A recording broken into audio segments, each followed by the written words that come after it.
এসেও শুরু হয়ে গেছে, এখানে স্লিপ পিছল তার মধ্যে বসলো। ওরে ভগবান, এ যে কি খেলতে ভালোবাসে। কাদা মারি, গর্ত করে দিচ্ছে, কি অবস্থা। আরে ওর মধ্যে জল বেঁধে থাকবে, দেখিস কেন রাত্রে সাপ এসে বসে থাকবে ওর মধ্যে। গর্ত করিস না, ওই দেখো পা ঢুকে গেছে, গ্যাস হয়েছে ওর। ওখানে একটা পেঁপে গাছ ছিল যার জন্য ওরম গর্ত নেই।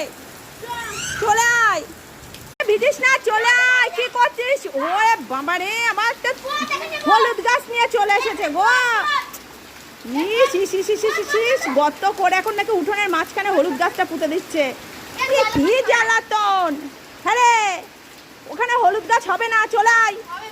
হ্যাঁ সে তো, হলুদ টলুদ পাওয়া যাচ্ছে না বাজারে, ওখানে হলুদ।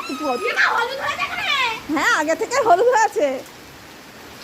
নে চলে আয়, আর পুঁততে হবে না। বাবা বৃক্ষরোপণ করতে খুব ভালো লাগে নাকি?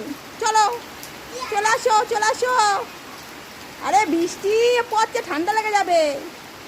জল আর জল, হ্যাঁ শান্তির জল ছিটিয়ে দে যদি মাথাটা ঠান্ডা হয়, বুদ্ধি হয়। চলাই, বুদ্ধি শুদ্ধি তো সব ঘাস খেতে যায়, যে নিয়ে ফেলে দিল অমনি। দেখো দেখো দেখো কি জ্বালাতন, দেখো কি কাণ্ড।